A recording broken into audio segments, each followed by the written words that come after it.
দীর্ঘদিন পরিত্যক্ত থাকার পর বগুড়ার শহীদ চান্দু স্টেডিয়ামে আগামীকাল থেকে 6 দিনব্যাপী এনসিএল টি20 ক্রিকেট টুর্নামেন্ট অনুষ্ঠিত হতে যাচ্ছে। আগামীকাল প্রথম ম্যাচে অংশগ্রহণ করবে সিলেট বনাম রংপুর। এই খেলাটি বেলা 1:30 অনুষ্ঠিত হবে।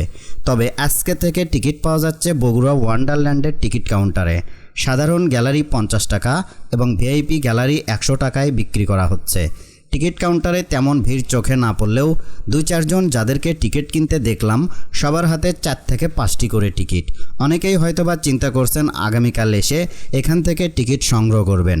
পুরো স্টেডিয়ামকে ঢেলে সাজানো হয়েছে, রংচং করে চকচকে করা হয়েছে শহীদ চান্দু স্টেডিয়াম। নতুন করে প্রাণ ফিরে পেয়েছে বগুড়ার শহীদ চান্দু স্টেডিয়াম এবং বগুড়ার ক্রিকেট প্রেমীরা।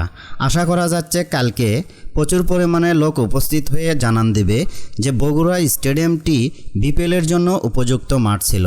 বগুড়ার ক্রিকেট প্রেমীদের জন্য আসছে এক দুর্দান্ত ক্রিকেট উৎসব।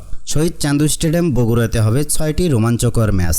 এর মধ্যে আগামীকাল 14 সেপ্টেম্বর বেলা 1:30 সিলেট বনাম রংপুরের খেলা। 15 সেপ্টেম্বর 2025 সকাল 9:30 অনুষ্ঠিত হবে ঢাকা বনাম বরিশালের ম্যাচ। 17 সেপ্টেম্বর 2025 সকাল 9:30 সিলেট বনাম বরিশালের ম্যাচ অনুষ্ঠিত হবে। 18 সেপ্টেম্বর 2025 সকাল 9:30 ঢাকা মেট্রো বনাম খুলনার ম্যাচ অনুষ্ঠিত হবে। 18 সেপ্টেম্বর 2025 সকাল 9:30 ঢাকা মেট্রো বনাম খুলনার খেলা অনুষ্ঠিত হবে এবং একই দিনে দুপুর 1:30 অনুষ্ঠিত হবে ঢাকা বনাম সিলেটের খেলা।